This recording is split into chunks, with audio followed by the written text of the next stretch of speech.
this was pitched to you, because I don't think you had read the novellas when you got the script, if I understand this correctly. And you see a title like Murderbot, and you're like, oh, it's a robot that murders people. And then you get this thing that's kind of like a mashup of like 3 or 4 different types of TV shows, and sort of plays like it's Star Trek as written by Larry David. So, just how did the Weitz brothers? That's a great pitch, by the way. Yeah. Yeah, that got me. I'd buy, Apple would buy it. Yeah. No, but that's kind of what went through my head when I first heard the title again. I had not read Arthur Wells' novellas. I to be honest, my first reaction was probably like, I don't think this is for me.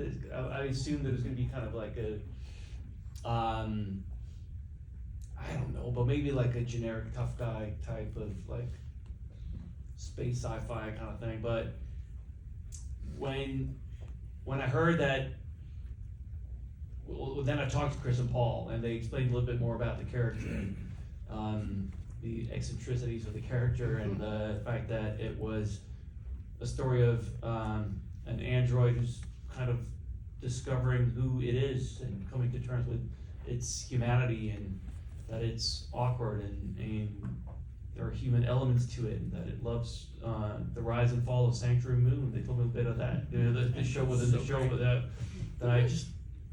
I started just really feeling for the character, even before I read it. I was like, well, this feels really endearing and interesting. And then I read All Systems Red, the first novella that season 1 is based on, and it was just like a great read. It's really a page turner, really fun, and again, Chris and Paul's vision for how they wanted Murderbot to come to life on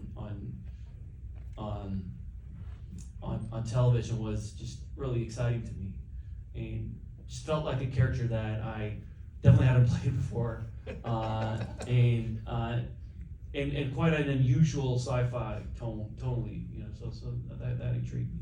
Are you a big science fiction guy? Is that a huge part of your media diet, or just a little bit? Not so much. I grew up in the '80s, so Star Wars was I was a huge Star Wars fan as a kid, and in a way still am, I guess. But so of course it was, and I hadn't done sci-fi before, so of course it was exciting to be on a spaceship, when we were shooting. It was a lot of fun.